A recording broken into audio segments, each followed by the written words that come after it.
c'est Esteban Green et merci encore une fois de regarder cette nouvelle vidéo sur la chaîne.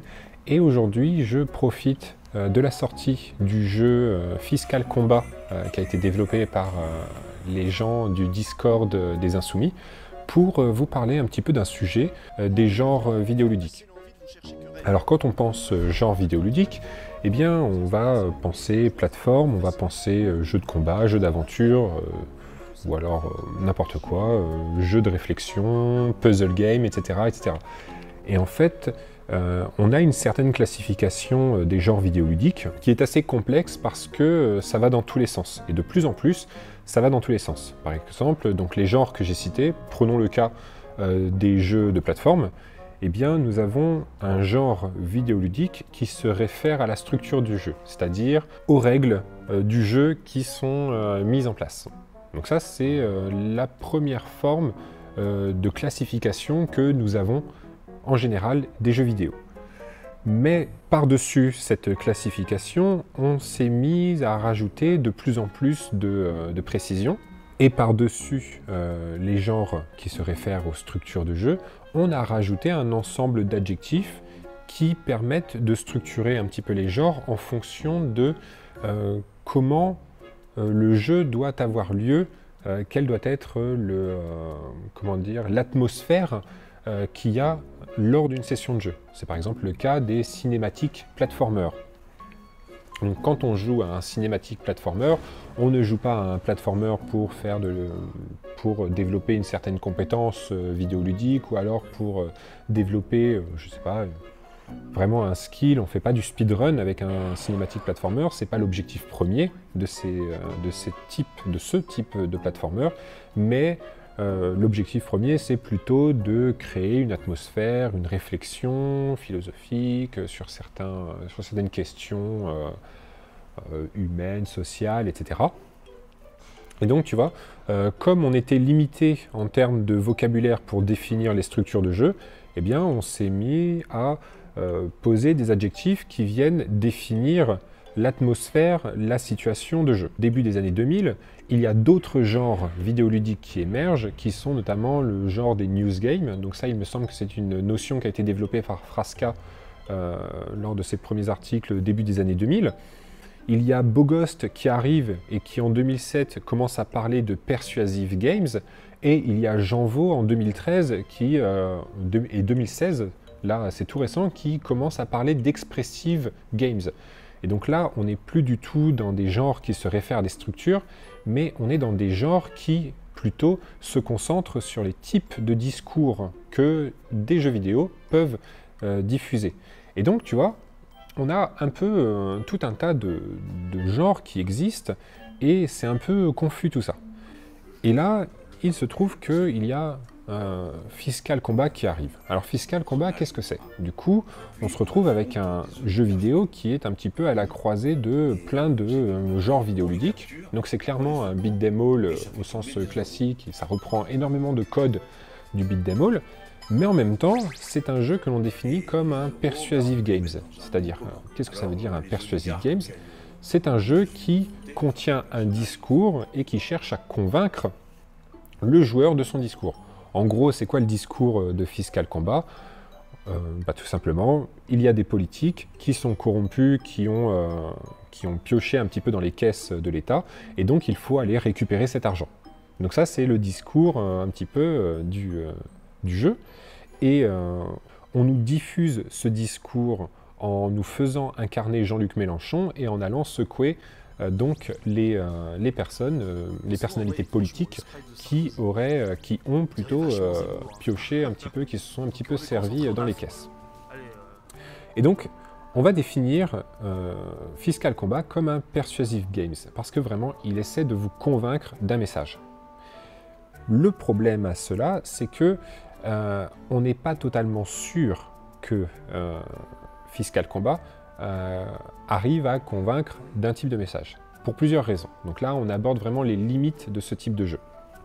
La première limite que je vois est que, eh bien, on ne sait pas qui vraiment va jouer à Fiscal Combat. Est-ce que cela va être les insoumis? Est-ce que cela va être les personnes qui se sentent proches des idées politiques de Jean-Luc Mélenchon?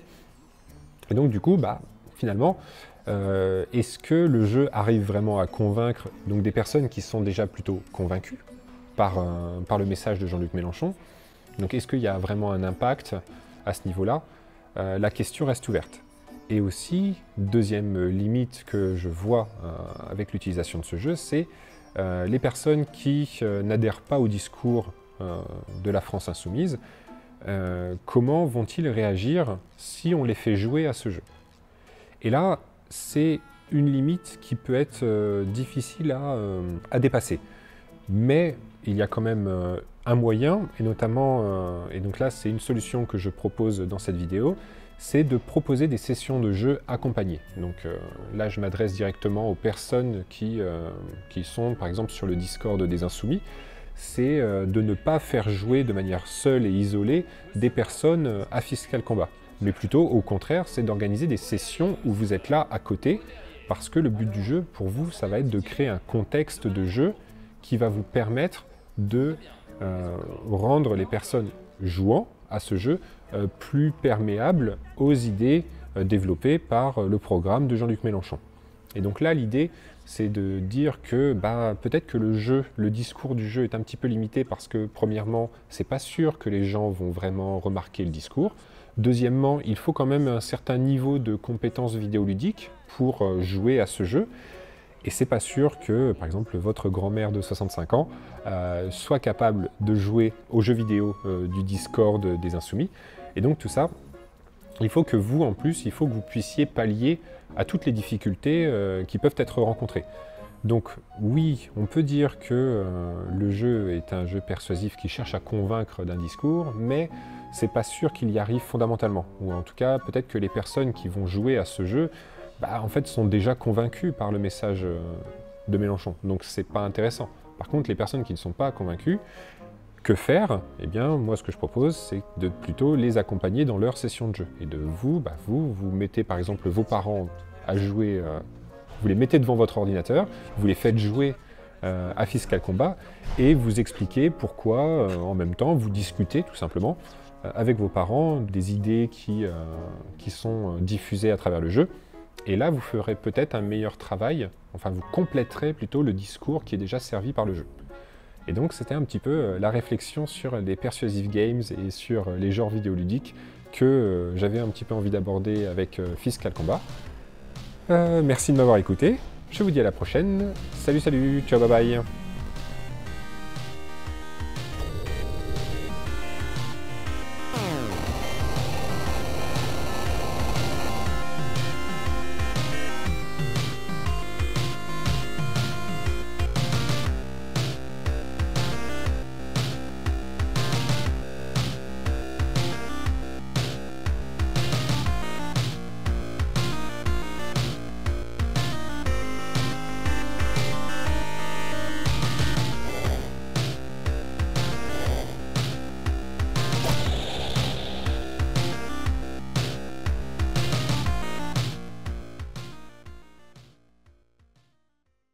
Persuasive Games, et il y a Janvo en 2013 et 2016, là c'est tout récent, qui commence à parler d'Expressive Games.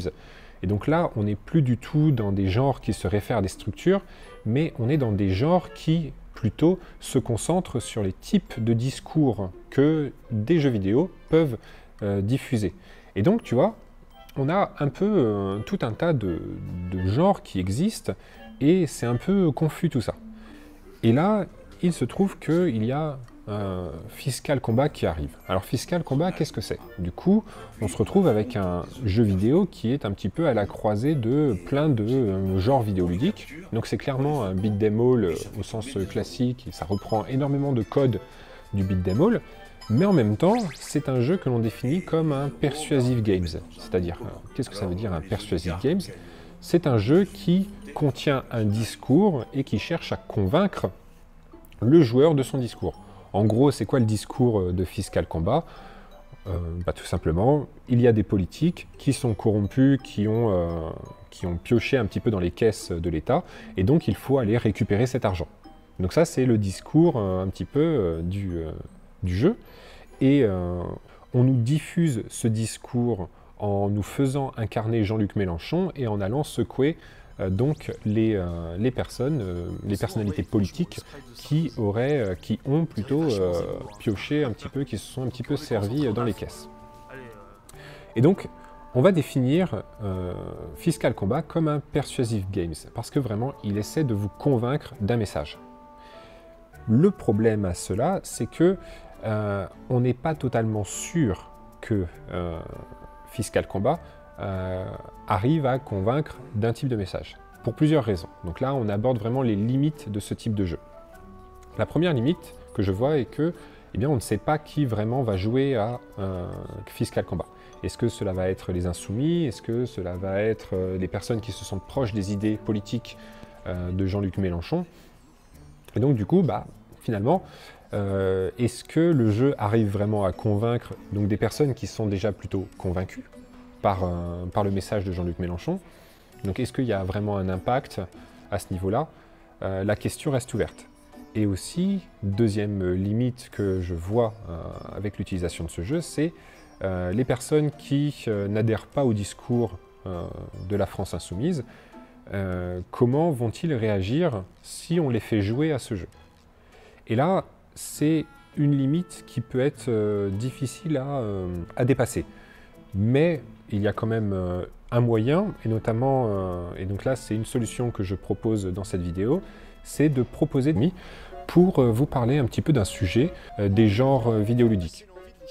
Alors quand on pense genre vidéoludique, eh bien on va penser plateforme, on va penser jeu de combat, jeu d'aventure, ou alors n'importe quoi, jeu de réflexion, puzzle game, etc. etc.